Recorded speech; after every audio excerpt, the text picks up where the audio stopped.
শাকিব খান একমাত্র perfect hero আছে, বলা ঠিক না এভাবে। তারপর অন্যান্য হিরোরা হয়তো মাইন্ড করতে পারে, মন খারাপ করতে পারে। আসলে এটার গান বলেন, অ্যাকশন বলেন, আমি ট্রেলার দেখেছি, আমার ভালো লেগেছে। সবকিছুই কোনোটার থেকে কোনোটা কম না। না, ঠিক ওইটা না, কম্পিটিশনের বাজার তো আপস ডাউনস থাকবেই, কোনোটার থেকে কোনোটা কম না। যখন যেটা আসে আমরা তখনই দেখি ওইটাই মানে বাজার কাঁপাচ্ছে। হলে মানে ভরপুর দর্শক থাকে। গত বছর আমরা প্রিয়তম দেখেছি বা অন্যান্য মুভিও দেখেছি। কোনো মুভি যে মানে খারাপ চলছে, মার্কেট পাচ্ছে না এমন না। মুভি টুকটাক কম বেশি যাই হচ্ছে বাংলাদেশে চলছে, কিন্তু আমরা কিন্তু দেখছি টিকিট কেটে। আমি সত্যি কথা বলতে সময় পাইনি, আজকে ফার্স্ট আসছি। এখন আমি আজকে হয়তো তুফান দেখবো যদি সুযোগ পাই, বা যেটা টিকিট পাই ওটা দেখবো। টিকিট কি নিয়েছেন? না, টিকিট এখনো নেইনি। আমার প্রত্যাশা দিয়ে কি হবে বলেন, যারা প্রডিউসার তাদের প্রত্যাশাটা হচ্ছে জরুরি।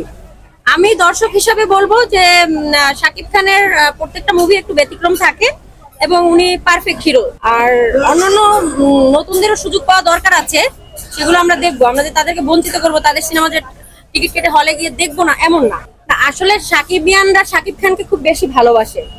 শাকিব খান যে ধরনেরই সিনেমা করুক না কেন, যে ডিরেক্টরেরই সিনেমা করুক না কেন, এটা একটা ইমোশন থেকে ভাঙচুর জিনিসটা বলেন বা কান্নাকাটি বলেন, অনেক সময় আমরা অনেককে নিয়ে ব্যঙ্গ করি, হাসাহাসি করি যে উনি এত কান্না করছে কেন, শাকিব খানের সিনেমা দেখে বেশি আবেগপ্রবণ হয়ে যাচ্ছে কেন।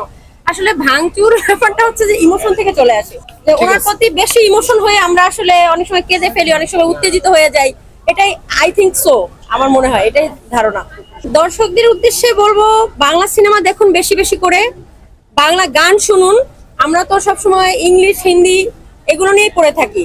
হ্যাঁ, বেশি করে বাংলা সিনেমা দেখুন, বাংলা চলচ্চিত্রকে আবার আগের মতো রানিং করে তুলুন।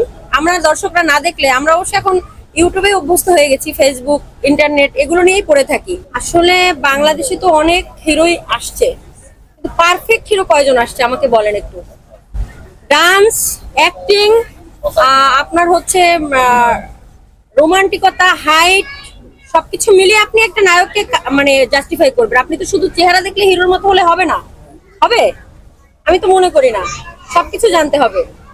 তো এখন দেখলে দর্শক কিভাবে নিবে ওটা দেখলে বুঝতে পারবো, এখন বুঝতে পারবো না। তো এই ব্যাপারে আর কি বলবো, এই ব্যাপারে আর কি কিছু বলার নেই। ঠিক আছে, ধন্যবাদ সবাইকে।